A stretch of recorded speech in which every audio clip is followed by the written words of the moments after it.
Hello बच्चों, स्वागत है आपका कनावत अकेडमी के यूट्यूब चैनल पर। और आज हम कक्षा 10वीं विज्ञान का बायोलॉजी का सेकंड चैप्टर डिस्कस करने वाले हैं, जिसका नाम है नियंत्रण एवं समन्वय।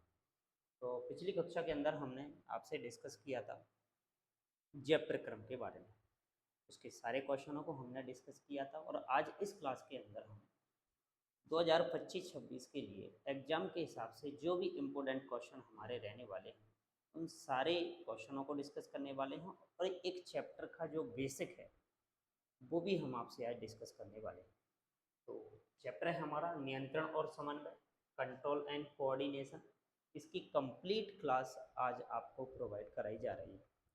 तो अभी तक जिन लोगों ने चैनल को सब्सक्राइब नहीं किया है वो चैनल को सब्सक्राइब करें, वीडियो को लाइक करें, शेयर करें और साथ में बेल आइकन दबाना ना भूलें, जिससे कि आपको आगे आने वाली क्लासों के नोटिफिकेशन मिलते रहें। तो चलते हैं, क्लास स्टार्ट करते हैं अगली स्लाइड की तरफ, जिसमें हमें चैप्टर दे रखा है नियंत्रण एवं समन्वय। तो देखो, नियंत्रण एवं समन्वय की बात करें तो हमारी बॉडी के अंदर बहुत सारी अभिक्रियाएं जो हो रही होती हैं, बहुत सारे अंग हैं, वो अंग किस तरीके से क्या काम कर रहे होते हैं, उनका एक कंट्रोल है भाई हमारी बॉडी के अंदर, जिसे हम कहते हैं, देखो, ब्रेन, मस्तिष्क। तो ऐसा मस्तिष्क के अंदर और क्या पाया जाता है, ऐसी क्या संरचना है जिसकी वजह से हमारी पूरी बॉडी को मस्तिष्क के द्वारा कंट्रोल किया जाता है। तो आज हम इस चैप्टर के अंदर उन्हीं बातों को आपसे डिस्कस करने वाले हैं। तो नाम है चैप्टर का क्या, नियंत्रण, मतलब कंट्रोल करना। साथ में हमारे पास दे रखा है एक और शब्द, कोऑर्डिनेशन, मतलब उसमें समन्वय भी बिठाना है, कोऑर्डिनेट करना है और कंट्रोल करना है। तो सबसे पहला क्वेश्चन हमारे पास यहाँ पर यही बन जाता है कि हमारे पास जो तंत्र का तंत्र हमें जो दे रखा है, जिसे हमने बोला है, ये कितने प्रकार का होता है। देखो, हमारे शरीर के अंदर तंत्र का तंत्र की यदि बात करें, नर्वस सिस्टम की यदि बात करें, तो हमारी बॉडी के अंदर दो तरीके का नर्वस सिस्टम है हमारे पास। ठीक है, तो उनकी हम चर्चा आगे आपसे करने वाले हैं। तो फिलहाल अपन बात करते हैं कि ये तंत्र का तंत्र है क्या हमारे पास, किससे मिलकर ये बना हुआ है। तो हमारे शरीर के अंदर कुछ विशेष प्रकार की कोशिकाएं पाई जाती हैं। ये हमारी बॉडी के अंदर इन्फॉर्मेशन को एक स्थान से दूसरे स्थान तक लेके जाती है। यानी बात की जाए तो वातावरण में जो भी इन्फॉर्मेशन हमारी हो रही है, जो भी कोई घटना घटित हो रही है, उस चीज़ की इन्फॉर्मेशन हमारी बॉडी को देना और बॉडी के द्वारा उस इन्फॉर्मेशन को हमारे ब्रेन तक पहुंचाना। फिर ब्रेन उस चीज़ के हिसाब से हमारे ऑर्गन क्या होते हैं, काम करते हैं, वो सारी चीज़ हम इसमें समझने वाले हैं। तो तंत्र का तंत्र शरीर में कोशिकाओं, या जिन्हें हम कहें ऊतकों, या फिर कहें हम अंग, इनका एक समूह है। बहुत सारी कोशिकाओं का, बहुत सारे ऊतकों का या अंगों का एक समूह है जो पूरे शरीर में विद्युत रासायनिक संचार को सुगम बनाता है। तो ये तो पक्की बात है कि हमारी बॉडी के अंदर जो भी कोई सूचना है, इन्फॉर्मेशन है, वो जब बॉडी के अंदर चलेगी तो वो विद्युत आवेग के रूप में चलेगी। बॉडी के अंदर भी इलेक्ट्रिकल इम्पल्स उत्पन्न होते हैं, उसके माध्यम से काम करता है। तंत्र का कार्य शरीर के चारों ओर संचार को क्या बनाना है भाई, संभव बनाना है, जिससे कि हमारी पूरी बॉडी के अंदर कम्युनिकेशन अच्छे से स्थापित हो सके और शरीर को होम्योस्टेसिस से, या हम कहें कि संतुलन की स्थिति में बनाए रखने में मदद करना। तो हमारी बॉडी खुद ही अपने शरीर को बैलेंस बनाने का काम करती रहती है। ये सारी प्रोसेस इसके द्वारा हो रही है। इसके लिए हमारे इस शरीर के अंदर तंत्र का तंत्र यानी न्यूरॉन नामक विशिष्ट कोशिका पाई जाती है, जिसे हम तंत्र का कोशिका कहते हैं। इनसे ही मिलकर बना होता है और ये तंत्र का कोशिका है विद्युत रासायनिक संकेत भेज सकते हैं। न्यूरॉन मस्तिष्क और शरीर के बीच संदेश भेजने का काम करते हैं। विचारों को, भावनाओं को, क्रियाओं को नियंत्रित करने में मदद करते हैं। ऐसी कोशिकाओं को हम हमारे शरीर की तंत्र का कोशिका कह देते हैं, जो कि हमारे शरीर की सबसे लंबी कोशिका कहलाती है, जिसे हम न्यूरॉन भी नाम देते हैं। अब ये तंत्र का कोशिकाएं और भी कईयों प्रकार की होती हैं। फिलहाल हम एक ही प्रकार की तंत्र का कोशिका को हमारे इस चैप्टर के अंदर क्लास 10 के अंदर डिस्कस करने वाले हैं। ठीक है, बात करें तंत्र का तंत्र की, तो तंत्र का तंत्र के दो मुख्य भाग होते हैं हमारे पास। एक है हमारा केंद्रीय तंत्र का तंत्र, जिसे हम CNS के नाम से जानते हैं, सेंट्रल नर्वस सिस्टम।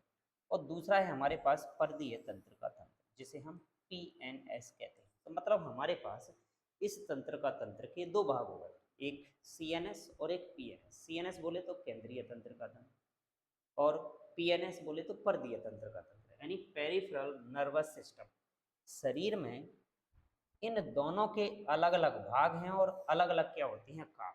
लेकिन जब शरीर के अंदर कोई काम हो रहा होता है तो ये बड़ी अच्छे से कोऑर्डिनेट बिठा कर एक इन्फॉर्मेशन और दूसरी इन्फॉर्मेशन के बीच में क्या करते हैं, काम करते हैं। तो फिलहाल हम बात करते हैं सीएनएस की, जिसे हम केंद्रीय तंत्र का तंत्र कहते हैं। और इसमें हमारी बॉडी के दो पार्ट शामिल किए गए हैं, जिसमें सबसे पहला तो है हमारा मस्तिष्क और दूसरा है हमारा मेरुरज्जु। मस्तिष्क यानी ब्रेन हमारा, मेरुरज्जु मतलब रीढ़ की हड्डी के अंदर मस्तिष्क से ही निकली हुई कुछ संरचनाओं के कुछ भाग होते हैं जो हमारी रीढ़ की हड्डी, जिसे हम बैकबोन कहते हैं, उसके अंदर पाई जाती है, जिसे हम मेरुरज्जु कह देते हैं, स्पाइनल कॉर्ड कह देते हैं। ये भी इसी ब्रेन का ही एक पार्ट है। तो उसके द्वारा भी कुछ कंट्रोल यानी कोऑर्डिनेशन हमारी बॉडी के अंदर हो रहा है और कुछ ब्रेन के द्वारा हो रहा है। इन दोनों को मिलाकर हम बोल देते हैं क्या, तंत्र का तंत्र। तो केंद्रीय तंत्र का तंत्र ये सूचनाओं का प्रसारण और निर्णय लेने की महत्वपूर्ण भूमिका निभाता है। केंद्रीय तंत्र का तंत्र के भाग में हमारे पास देखो, एक तो है मस्तिष्क और रीढ़ की हड्डी शामिल है। भाई रीढ़ की हड्डी के अंदर पाया जाता है हमारे पास क्या, जिसे हम कहते हैं मेरुरज्जु।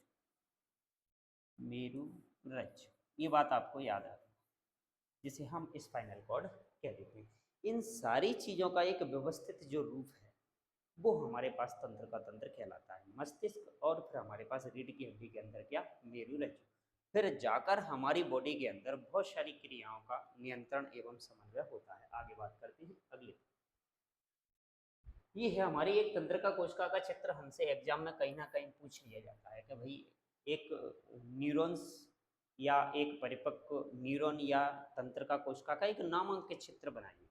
तो जैसे ही ये तंत्रिका कोशिकाएं बहुत छोटी छोटी होती हैं, जिन्हें हम माइक्रोस्कोप से देखते हैं जूम करके, इस तरीके की हमें दिखाई देती है, जिसका डायग्राम आपको बना के दे रखा है। इसके कुछ भागों के नाम हमें याद रखने हैं, जिसे हम न्यूरॉन कहते हैं। यही हमारी हिंदी में इसको तंत्रिका कोशिका बोला जाता है।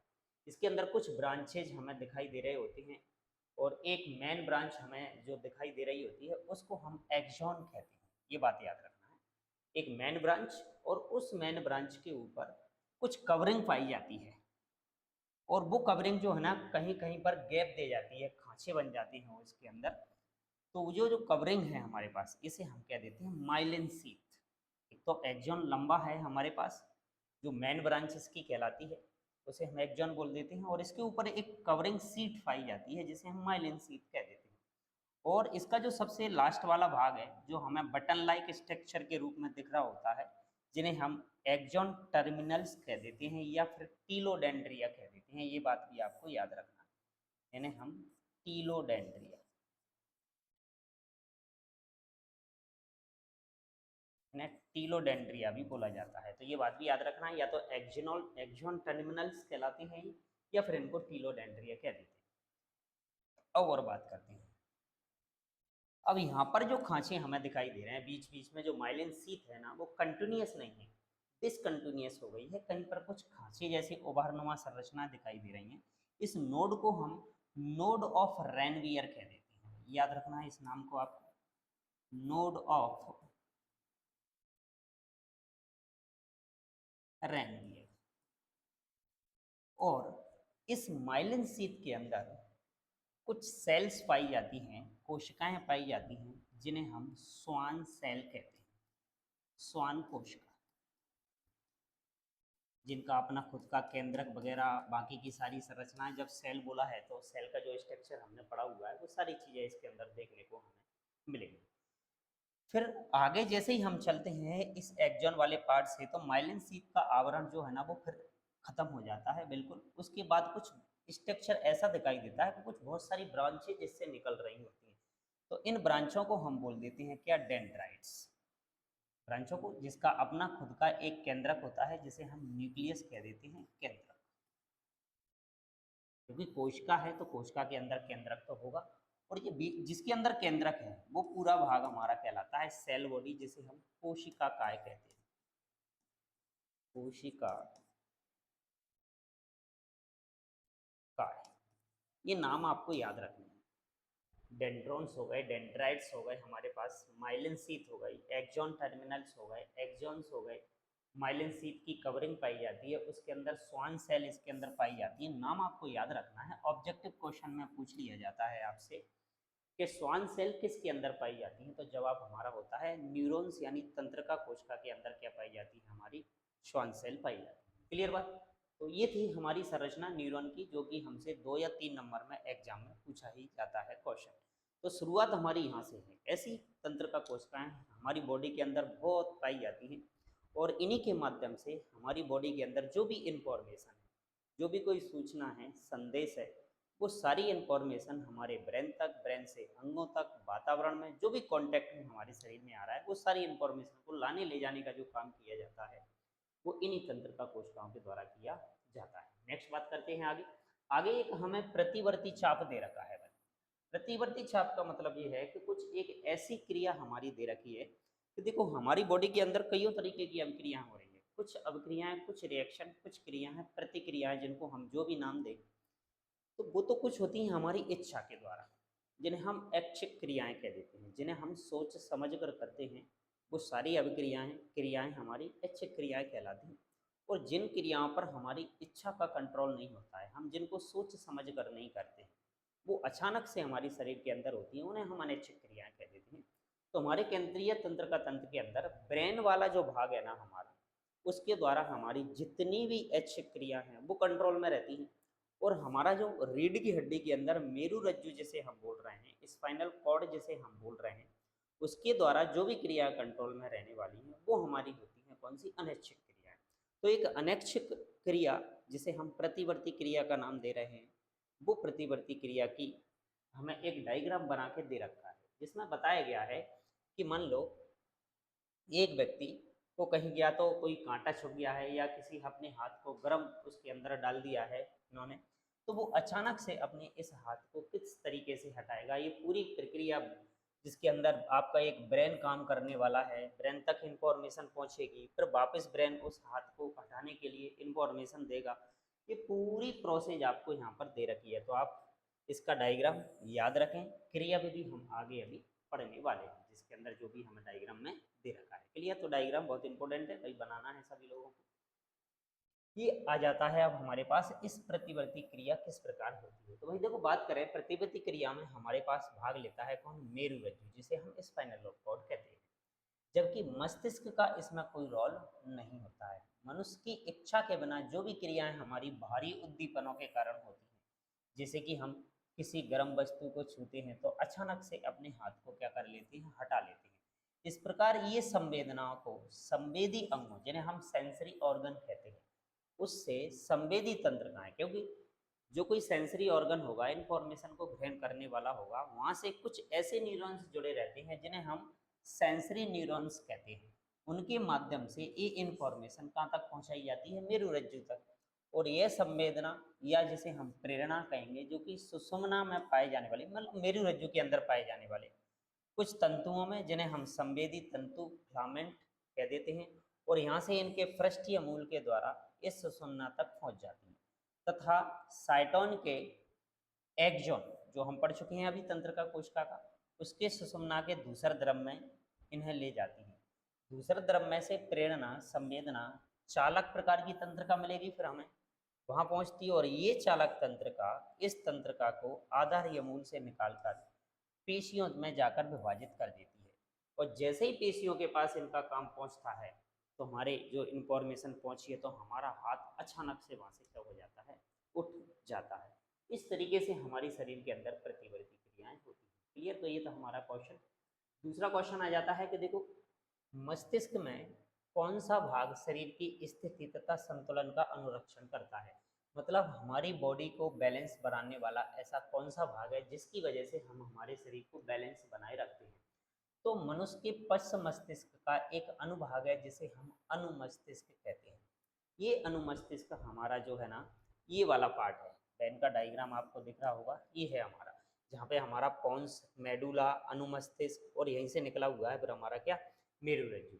तो जो अनुमस्तिष्क वाला भाग है ना, इसी से हम हमारे शरीर के संतुलन बनाए रखते हैं।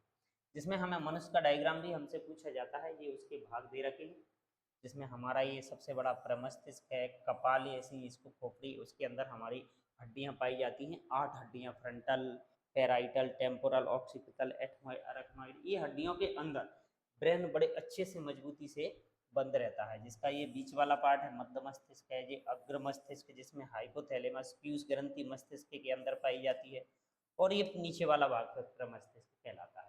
तो ये भागों के नाम, उनकी स्थिति और उनके काम आपको याद रखनी है। तो डायग्राम सभी लोगों को अच्छे से बना के प्रैक्टिस करना है। क्लियर। आगे आ जाता है, आगे अगला क्वेश्चन आ जाता है हमारा अपोहन, जिसे हम डायलिसिस कहते हैं। देखो डायलिसिस उस कंडीशन में करने की हमें आवश्यकता होती है जब हमारी बॉडी के अंदर जो ब्लड का प्यूरिफाई हो रहा है, प्यूरिफिकेशन जो हो रहा है, उस अंग करने वाले प्यूरिफिकेशन करने वाले अंग को हम कहते हैं किडनी। तो यदि किडनी के अंदर कोई खराबी हो जाती है, उसके अंदर सूक्ष्म संरचनाएं पाई जाती हैं जिन्हें हम नेफ्रॉन कहते हैं। वो नेफ्रॉन यदि इस रक्त को नहीं छान पाते हैं तो उस कंडीशन में हमारे रक्त का शुद्धिकरण नहीं होगा, क्योंकि जब हम भोजन ग्रहण करते हैं तो हमारी बॉडी के अंदर विभिन्न प्रकार के हानिकारक पदार्थों का निर्माण होता है, और उन हानिकारक पदार्थों को हमें हमारी बॉडी से निष्कासित करना होता है। जब तक वो नहीं निकलेंगे तो विषैले पदार्थ ज़्यादा बढ़ जाएंगे, उसकी वजह से हमारी मृत्यु हो सकती है। तो हर हानिकारक पदार्थों को हमें शरीर से बाहर निकालना अति आवश्यक होता है। तो वो किडनी के द्वारा है। जब किडनी काम करना बंद कर देती है, उस कंडीशन में हमें कृत्रिम रूप से रक्त का शुद्धिकरण कराना पड़ता है। इस प्रक्रिया को हम डायलिसिस कह देते हैं या अपोहन। तो डायलिसिस की क्रिया जो है ना, वो किडनी की क्रियाशीलता के कम होने पर, यानी कृत्रिम वृक्कों का उपयोग करके अपोहन की क्रिया द्वारा रक्त से शरीर में से जो भी हानिकारक विषैले अपशिष्ट पदार्थ है, जैसे नाइट्रोजन उत्पाद आदि, इनको शरीर से बाहर निकालना अति आवश्यक होता है। तो कृत्रिम किडनी बहुत सी अर्धपारगम झिल्लियों से मिलकर बनी होती है, और ये नलिकाएं अपोहन द्रव में भरी टंकी में लगी होती हैं। इस द्रव का परासरण दाब जो होता है ना, वो वैसा ही होता है जैसा हमारे रक्त का होता है, लेकिन इसमें नाइट्रोजनी पदार्थ नहीं होते। रोगी के रक्त को इन नलिकाओं में भेजा जाता है, ब्लड को बॉडी से निकाल के डायरेक्ट कांटेक्ट करके उससे, और उन अपशिष्ट पदार्थों को अपोहन द्रव में आ जाती है, और रक्त का शुद्धिकरण इस तरीके से कर लिया जाता है। तो जो किडनी का काम था वो हमने आर्टिफिशियल रूप से ऐसी एक मशीन का निर्माण करके, जिसको हम डायलिसिस कहते हैं, उसके माध्यम से रक्त का शुद्धिकरण कर सकते हैं। ठीक है, तो याद रखना है आपको सभी को। नेक्स्ट आ जाता है मनुष्य के आमाशय में भोजन के किन अवयवों का पाचन होता है, इसमें सहायक विकारों के एंजाइमों के नाम लिखिए। तो भाई ये वाला जो क्वेश्चन है हमारा, ये क्वेश्चन हमारा पिछले चैप्टर में, जिसको हमने जैव प्रक्रम पढ़ा था, वहाँ पर कंप्लीट हो चुका है। तो आगे बात करते हैं अगले क्वेश्चन की, कि मस्तिष्क के विभिन्न भागों के नाम और उनके कार्य लिखिए। तो बिल्कुल सही बात है। अभी हमने क्वेश्चन में एक पिछले क्वेश्चन में डायग्राम देखा था। उस डायग्राम के अंदर हमने देखा अग्र मस्तिष्क, मध्य मस्तिष्क, पश्चिम मस्तिष्क, उसका अनुमस्तिष्क, प्रमस्तिष्क वाला भाग, पॉन्स, मेडुला, ये सारे, और हाइपोथैलेमस था आपकी, और साथ में थी हमारी क्या, पीयूष ग्रंथि। तो इनके भाग आ जाते हैं। सबसे पहले अग्र मस्तिष्क। अग्र मस्तिष्क हमारा सामने वाला फ्रंट वाला भाग, जिसे हम माता जिसको बोलते हैं, आगे वाला हिस्सा हमारा क्या कहलाता है, अग्र मस्तिष्क। अब अग्र मस्तिष्क के अंदर दो भाग हैं वही हमारा। एक आ जाता है हमारे पास क्या, प्रमस्तिष्क। इसका प्रमुख कार्य है तंत्र के अन्य शेष भागों पर नियंत्रण रखना।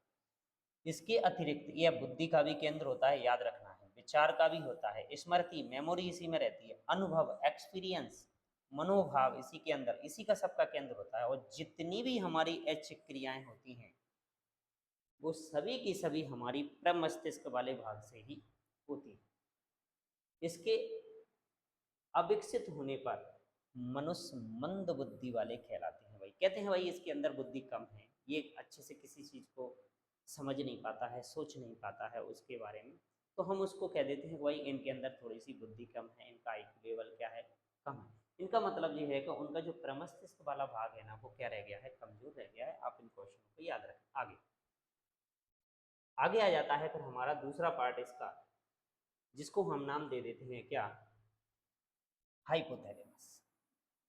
यह तंत्र का संगठन केंद्र होता है, और यह जननांग, अंतःस्रावी ग्रंथियां और हृदय से रिलेटेड चीजों पर नियंत्रण रखता है। जननांग हमारी, अंतःस्रावी ग्रंथि और हृदय हमारा, हाइपोथैलेमस का कंट्रोल रहता है। दूसरा फिर आ जाता है हमारे पास मध्य मस्तिष्क। और मध्य मस्तिष्क जो हमारे पास है ना, वो दृष्टि यानी देखने के लिए, और श्रवण उद्दीपन मतलब सुनने के लिए जिम्मेदार रहता है। दो बातें आपको याद रखनी। पश्चिम मस्तिष्क के अंदर बहुत सारे काम हो रहे हैं। इसके तीन भाग हैं हमारे पास, एक अनुमस्तिष्क, पॉन्स, बेरोलाई और मेडुला ऑब्लोंगेटा। सबके अपने अपने काम हैं। इनमें से अनुमस्तिष्क का काम तो है हमारी बॉडी को बैलेंस बनाए रखें किसी भी कंडीशन में। पोन्स वेरोलाई का काम है कि ये अनुमस्तिष्क के एक भाग से दूसरे भाग को इंफॉर्मेशन पहुंचाने का काम करता है, मतलब एक तरीके से एक ब्रिज का काम करता है जिसके माध्यम से माल का एक्सपोर्ट और इंपोर्ट यहाँ पर होता है, जो पोन्स वेरोलाई है। दूसरा, हमारे पास जितनी भी मसल्स हैं उनके अंदर जो मूवमेंट हो रहे हैं उन पर भी कंट्रोल रखने वाला काम है इसका, पोन्स वेरोलाई का। अब मेडुला ऑब्लोंगेटा हमारे पास आ जाता है, और मेडुला ऑब्लोंगेटा जो है ना वो ब्रेन का पीछे वाला भाग। फिर यहाँ से आगे चल के क्या है कि हमारा जिसको हम कहते हैं स्पाइनल कॉर्ड, रीढ़ की हड्डी, वो वाली संरचना हमारी निकली हुई होती है। यहाँ से सभी की सभी अनैच्छिक क्रियाओं पर नियंत्रण रहता है। मस्तिष्क गोलार्ध के नीचे एक छोटा सा भाग जिसे हम डायनसेफ्लॉन कहते हैं, जो शरीर की उपापचय क्रियाओं पर नियंत्रण करता है और शरीर के ताप एवं जनन क्रियाओं को नियंत्रित करता है, उसे हम मेडुला ऑब्लोंगेटा कहते हैं। क्लियर? आगे बढ़ते आगे आ जाता है अगला क्वेश्चन हमारे पास कि पादप हार्मोन का पौधों के लिए क्या महत्व है। देखो भाई, जिस तरीके से मनुष्य के अंदर हमने हार्मोन को डिस्कस किया था पिछले चैप्टर के अंदर हमने, उसी तरीके से पेड़ पौधों के अंदर भी हार्मोन्स पाए जाते हैं। कुछ केमिकल हैं जो केमिकल की वजह से पौधों के अंदर भी बहुत सारी क्रियाएं क्या हो रही हैं, कंट्रोल। वही केमिकल हमारी बॉडी के अंदर पाए जाते हैं और हमारी बॉडी के अंदर बहुत सारी जैविक क्रियाओं को कंट्रोल करते हैं, वो क्या कहलाते हैं, हार्मोन। लेकिन हार्मोन जो शब्द है ना, वो उसको जब ही हार्मोन नाम दिया जाएगा जब वो अंतःस्त्रावी ग्रंथियों से निकलेंगे। तो हम यही कहते हैं कि अंतःस्त्रावी ग्रंथियों से निकलने वाले जो रासायनिक पदार्थ होते हैं ना, उनको हार्मोन कहा जाता है। जैसे कि हमारा वृद्धि हार्मोन है, थायरोक्सिन हार्मोन है, जो कि थायराइड ग्रंथि से निकलता है। तो इनका सबका अपना अपना काम है, जैसे पेड़ पौधों के अंदर भी पाए जाते हैं। तो पादप हार्मोन पौधों के लिए अत्यंत महत्वपूर्ण होते हैं और ये पौधे की जैविक क्रियाओं का नियंत्रण एवं नियमन करते हैं। अब पौधों के अंदर तो ब्रेन और स्पाइनल कॉर्ड नहीं पाए जाते हैं, तो फिर उनके अंदर भी जितनी भी जैविक क्रियाएं हैं, नियंत्रण समन्वय की जो क्रियाएं हो रही हैं, वो उनके अंदर भी हो रही हैं। तो वो इन्हीं के माध्यमों से होती हैं, जिसमें सबसे पहले हमारे पास ऑक्सीजन हार्मोन मुख्य रूप से पौधों की कोशिकाओं की ये लंबाई में वृद्धि करने में सहायक होता है और कोशिका विभाजन में भी सहायता करता है। दूसरा आ जाता है हमारा जिबरेलिन। दो हार्मोन नाम पता चल गया हमें, प्लांट हार्मोन के नाम बताओ कोई दो, तो एक ऑक्सीजन और एक जिबरेलिन।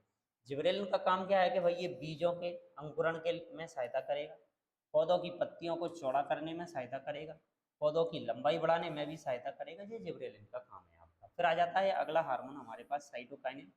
ये प्रोटीन संश्लेषण में सहायता करेगा, कोशिका विभाजन में भी सहायता करेगा। दूसरा आता है एब्सिसिक अम्ल हमारे पास, ये पतझड़ की क्रिया को प्रोत्साहित करेगा, मतलब पेड़ पौधे पत्ती जल्दी से जल्दी गिराएं उसके लिए ये जिम्मेदार है। पौधों की वृद्धि दर को भी कम करेगा। भाई अभी जो तीनों हमने पढ़े हैं, ऑक्सीजन, जिबरेलिन, साइटोकाइनिन, उसके विपरीत काम करने वाला है। ठीक है, अगला आ जाता है हमारे पास इथाइलिन, जो फलों को पकाने के लिए जिम्मेदार होता है। याद रखना है, क्वेश्चन हमसे पूछा जाता है कि ऐसा कौन सा हार्मोन है जिसकी वजह से फल पकने के लिए तैयार होते हैं, तो वो है हमारे पास इथाइलिन, जो कि एक गैसीय हार्मोन होता है। याद रखो, गैसीय हार्मोन मादा पुष्पों की संख्या बढ़ाती है तथा नर पुष्पों की संख्या को ये क्या कर देता है, कम कर देता है। तो ये हार्मोन के कुछ महत्व हमें दे रखे। क्लियर? अब सबके अपने अपने काम दे रखे हैं। देखो भाई, ऑक्सीजन हार्मोन की बात करें, इसका काम क्या है, तो देखो सबसे पहला काम हम बात करें तो ये लंबाई में वृद्धि करने का काम करेगा। ऑक्सीजन हार्मोन पौधे के अंदर जैसे ही इसको दे दिया जाए तो इसकी वजह से पौधे की क्या लंबाई क्या हो जाती है, बढ़ जाती है। क्लियर बात? तो इसका सबसे पहला काम जो था हमारा वो हो गया कि ये कोशिकाओं की लंबाई में वृद्धि करेगा। दूसरा आ जाता है इसका हमारे पास काम क्या, कोशिका विभाजन में सहयोग करना। कोशिका विभाजन का मतलब ये है कि कोशिकाओं की संख्या बढ़ेगी, एक कोशिका से दो कोशिकाएं, दो से चार, छह, आठ, इस तरीके से कोशिकाओं की संख्या बढ़ना शुरू हो जाएगी। दूसरा है पत्तियों को गिरने से रोकने का काम भी करेगा। और बीज रहित फल, याद रखना है, वो इंपॉर्टेंट लाइन है, बीज रहित फल,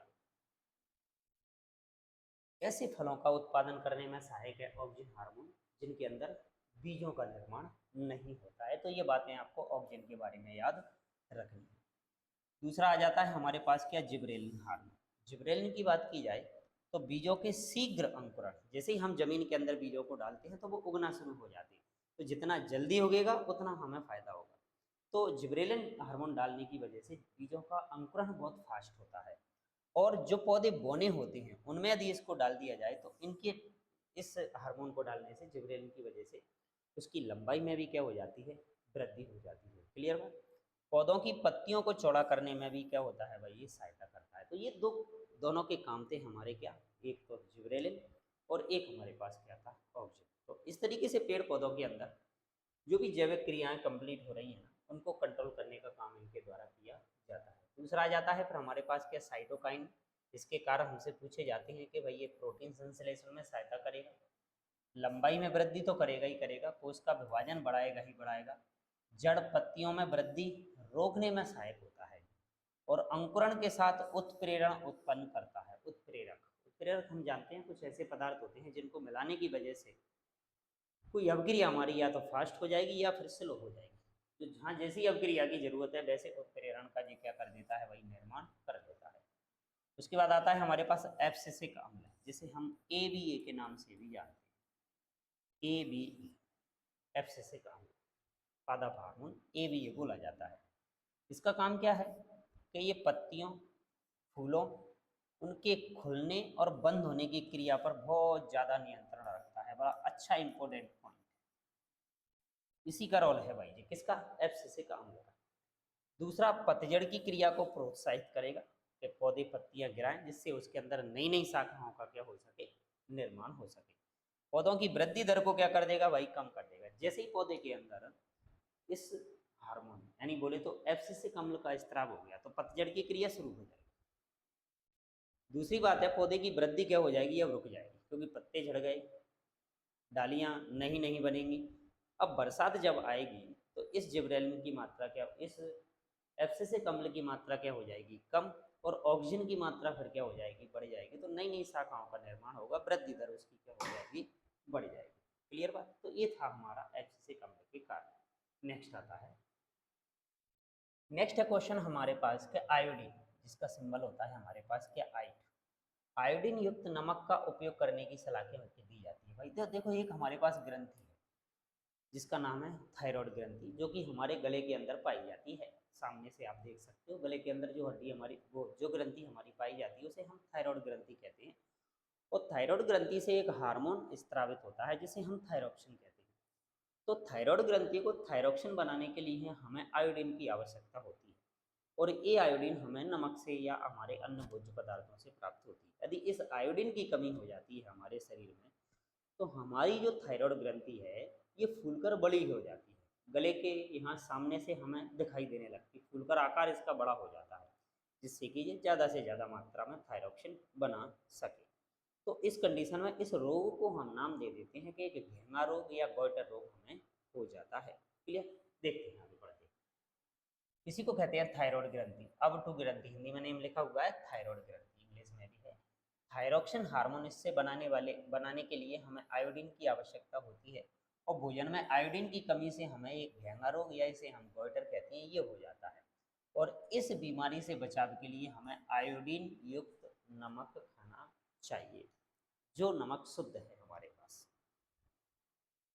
भारत का नमक, शुद्ध नमक जो हमारे पास है। जो भी ब्रांड है हमारे पास, अलग अलग ब्रांडों के नाम से हमें मार्केट में नमक अवेलेबल होता है, लेकिन जो भी शुद्ध है हमारे पास उस नमक का हमें क्या करना चाहिए, सेवन करना चाहिए, जिसमें आयोडीन की मात्रा ज़्यादा होती है।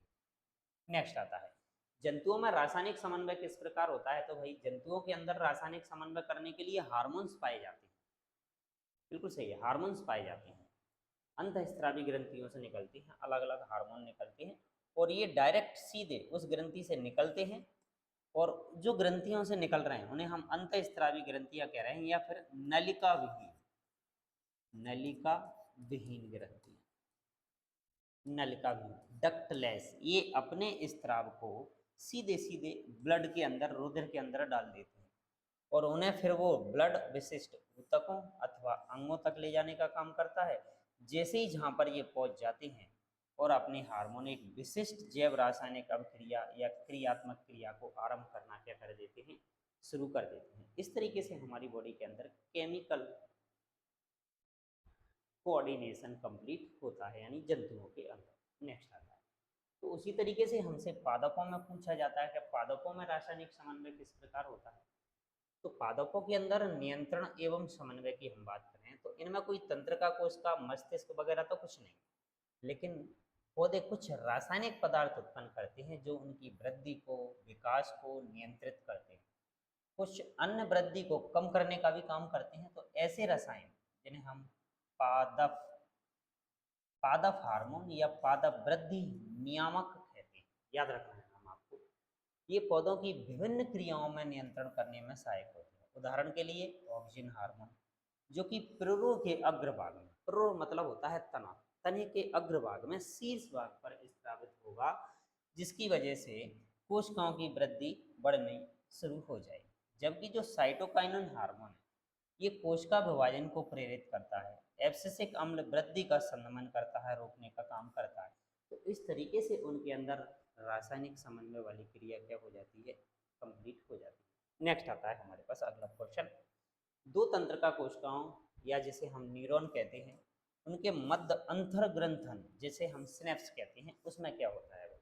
देखो सिनेप्स का मतलब ये है कि मान लो कोई दो तंत्रिका कोशिका है, वो अपनी इंफॉर्मेशन को एक स्थान से दूसरे स्थान तक पहुंचा रही है, उनके बीच में जो गैप पाया जाता है इसे ही हम नाम दे देते हैं क्या, सिनेप्स।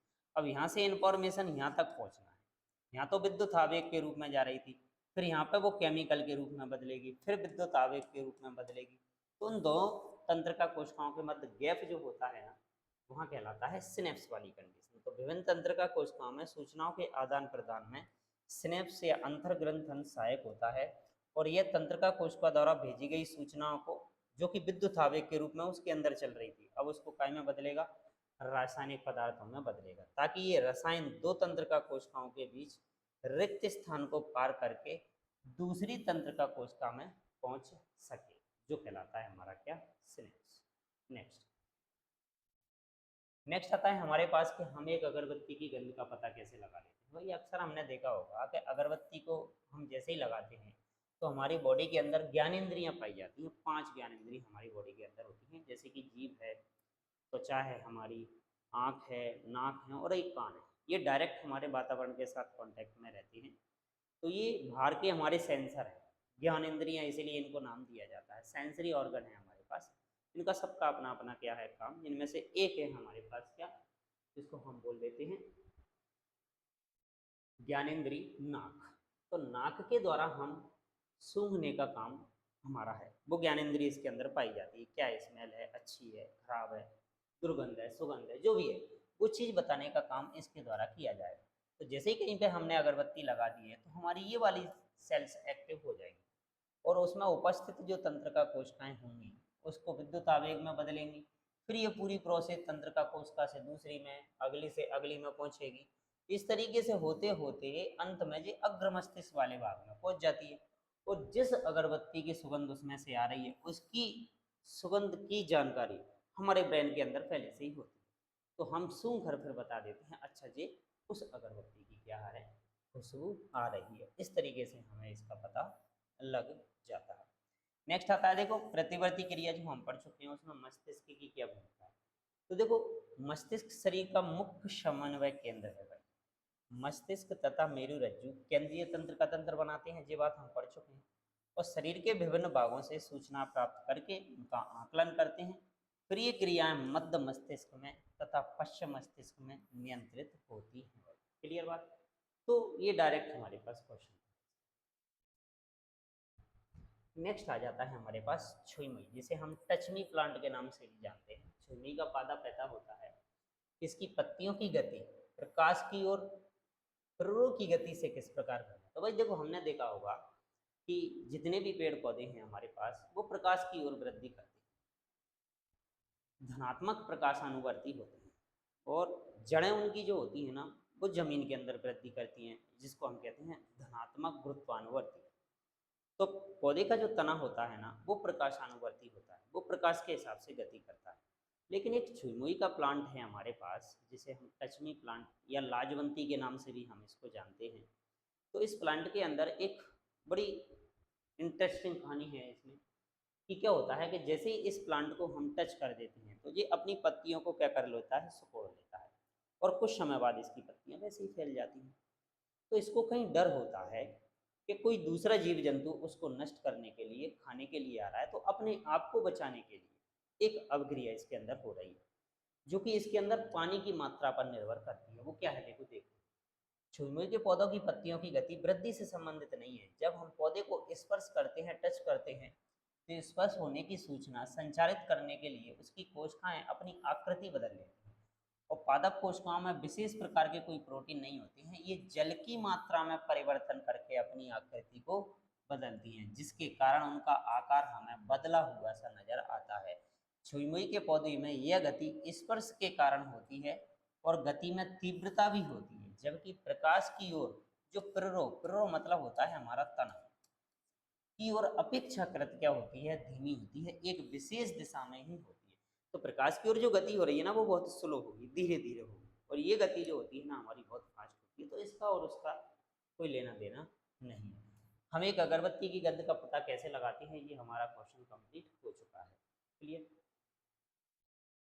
अब आ जाती हैं हमारी कुछ ग्रंथियों के नाम, कि मनुष्य में पाई जाने वाली किन्हीं 3 अंतःस्रावी ग्रंथियों के नाम बताइए। तो अंतःस्रावी ग्रंथि बॉडी के अंदर हमारी पाई जाती है।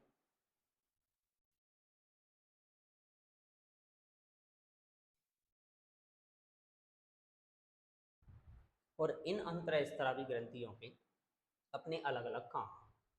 जैसे कि एक हम बढ़ चुके हैं थायराइड ग्रंथि, एक है हमारी पैंक्रियाज ग्रंथि जिसे हम अग्नाशय कहते हैं, अग्नाशय। और एक है हमारी कहाँ एड्रीनल ग्रंथि, जो कि हमें हमारी किडनी के ऊपर मिलेगी, किडनी के ऊपर। अग्नाशय पैंक्रियाज हम मालूम ही है, जो हमारा आहार नाल जो हमने पढ़ी थी भोजन वाली, वहाँ हमें देखने को मिली थी। और थायराइड ग्रंथि हमें हमारी गर्दन वाले भाग में मिलेगी। अब इनसे निकलने वाले जो स्त्राव है उनको हम नाम दे देते हैं क्या, हार्मोन। जैसे कि थायराइड ग्रंथि से निकलता है थायरोक्सिन, और पैंक्रियाज ग्रंथि से निकलता है इंसुलिन, और एड्रिनल ग्रंथि से निकलता है एड्रीनलिन। ये नाम आपको याद रखने हैं 3 हार्मोन। थायरोक्सिन थायराइड ग्रंथि से, पैंक्रियाज या अग्नाशय ग्रंथि से इंसुलिन निकलता है हमारा, और एड्रिनल ग्रंथि से निकलता है हमारा क्या, एड्रीनलिन। इन तीनों के अपने अपने काम है भाई। क्या काम है देखो, थायरोक्सिन की बात करें, यदि हमने अक्सर नाम सुना होगा कि इस थायरोक्सिन हार्मोन की ज़्यादातर समस्या हमें महिलाओं में देखने को मिलती है। इसकी वजह से बॉडी के अंदर बहुत सारी परेशानियां हमें देखने को मिलती हैं। तो इसको कंट्रोल करना अति आवश्यक है हमारे पास। क्यों? क्योंकि यदि थायरोक्सिन की मात्रा बढ़ी हुई है तो हमारी बॉडी के अंदर बहुत सारी अभिक्रियाएं ऐसी हैं जो सही से बैलेंस होकर काम नहीं करेंगी। तो बॉडी के अंदर कहीं ना कहीं कुछ वेरिएशन पैदा करेंगे, जिसकी वजह से माँ के पेट के अंदर जो पल रहे उस बच्चे की शारीरिक पर, मानसिक रूप से उस बच्चे पर कहीं ना कहीं कुछ प्रभाव रहेगा। तो सबसे पहले हमें इस थायरोक्सिन हार्मोन को कंट्रोल करना अति आवश्यक होता है। इसकी अति मात्रा भी नुकसानदायक है और कम भी क्या है, नुकसानदायक। क्यों?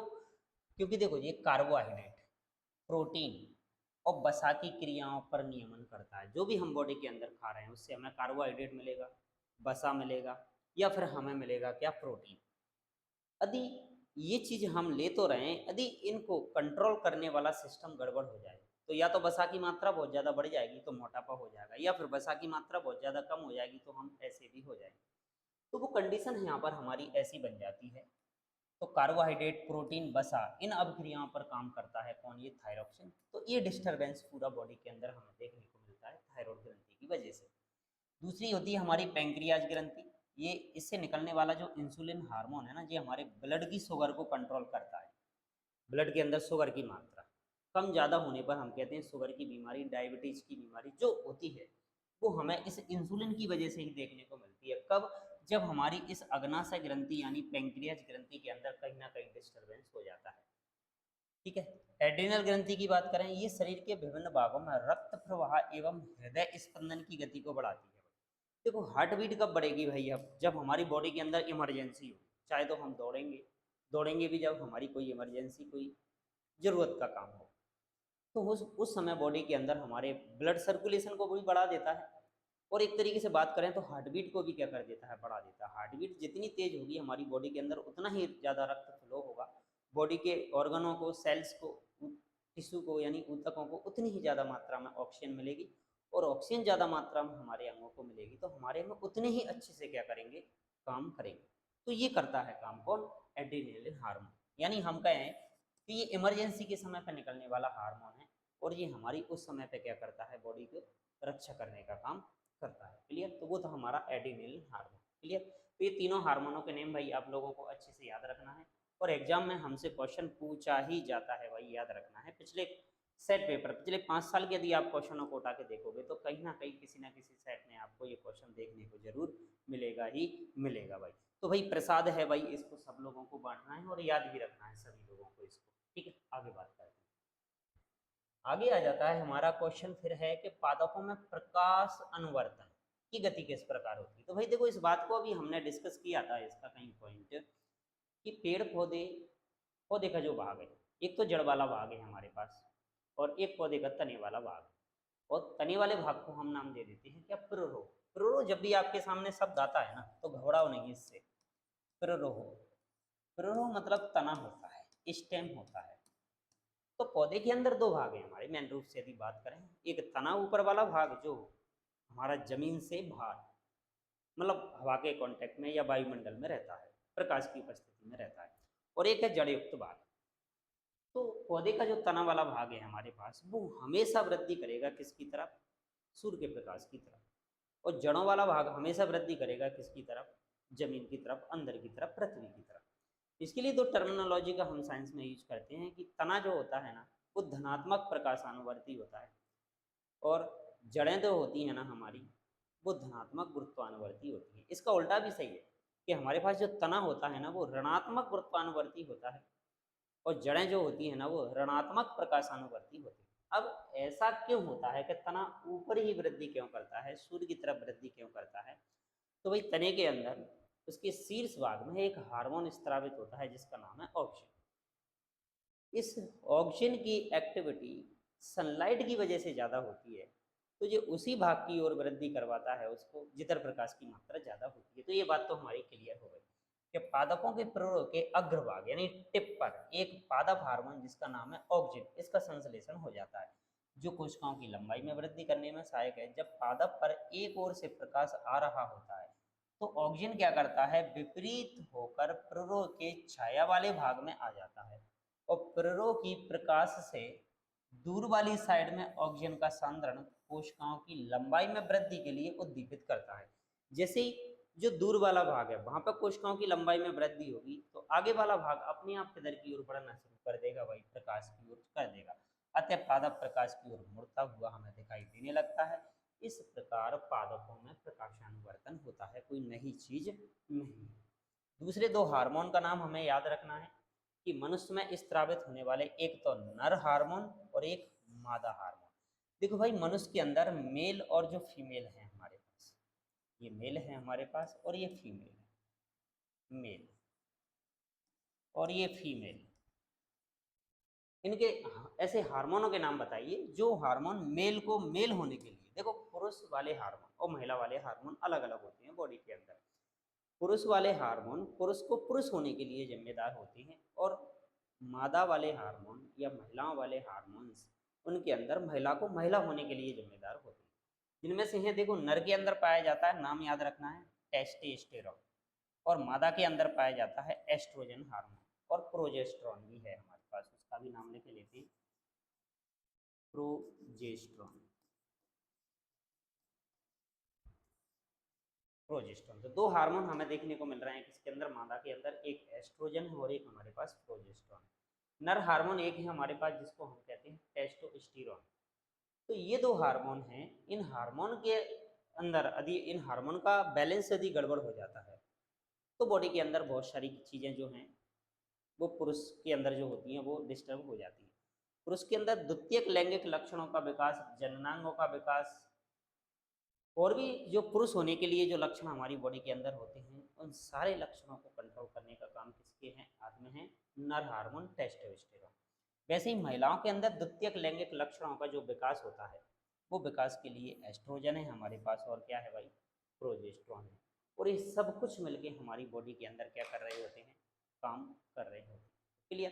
तो इस तरीके से हमारी बॉडी के अंदर नियंत्रण एवं समन्वय वाली क्रिया होती है और हमारी बॉडी अपने आप को इस तरीके से बैलेंस बनाए रखी हुई है तब जाके हमारी बॉडी के सारे ऑर्गन, सेल्स, ऊतक, टिश्यू जिन्हें हम बोलते हैं, ये सारे व्यवस्थित रूप से क्या कर रहे होते हैं, काम कर रहे होते हैं, जिन पर पूरा का पूरा कंट्रोल कहीं ना कहीं हमें देखने को मिलता है कि या तो मस्तिष्क के द्वारा रहा होगा, या फिर हम बात करें तो रहा होगा किसके द्वारा, मेरुरज्जु। मतलब ऐच्छिक क्रियाएं, अनैच्छिक क्रियाएं, जितनी भी क्रियाएं हमारी बॉडी के अंदर हो रही हैं, उनका कहीं ना कहीं हमारे केंद्रीय तंत्र का तंत्र से संबंध तो रहता ही रहता है।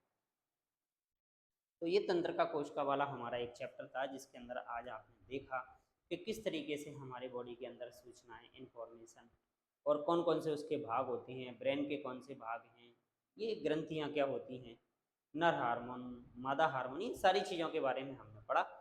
तो ये हमारा था चैप्टर का कंप्लीट हुआ आज हमारा ये चैप्टर। इसके बाद हम अगला चैप्टर अगली क्लास के अंदर आपके लिए लेके आएंगे। तो भाई एक बार इन्फॉर्मेशन सभी को दे दी जाए कि अभी हमारी यूट्यूब पर जो 10th क्लास की जो सीरीज चल रही है वो बिल्कुल फ्री अवेलेबल है सभी के लिए, जिसमें आपको बेसिक मटेरियल आपका बायोलॉजी यानी हम बात करें विज्ञान का, साइंस का, एनसीईआरटी लेवल आपको प्रोवाइड कराया जा रहा है। तो यहाँ से आपको आगे एग्ज़ाम के हिसाब से अपनी अच्छी स्कोरिंग ले सकते हो और उन क्वेश्चनों को जहाँ भी आप कंप्लीट कर सकते हो। यदि फिर भी यदि आपको कहीं डाउट आता है तो बिल्कुल आप हमें कमेंट बॉक्स में कमेंट कीजिए, वहाँ पर आपके उन क्वेश्चनों के जवाब दिए जाएंगे। और अभी तक जिन लोगों ने चैनल को सब्सक्राइब नहीं किया है, वीडियो को लाइक नहीं किया है, तो भाई वो सबसे पहले चैनल को लाइक कर दे, वीडियो को शेयर कर दे और चैनल को सब्सक्राइब कर दे। तो मिलते हैं आपसे अगली क्लास में एक अगली क्लास के साथ, तब तक के लिए बहुत बहुत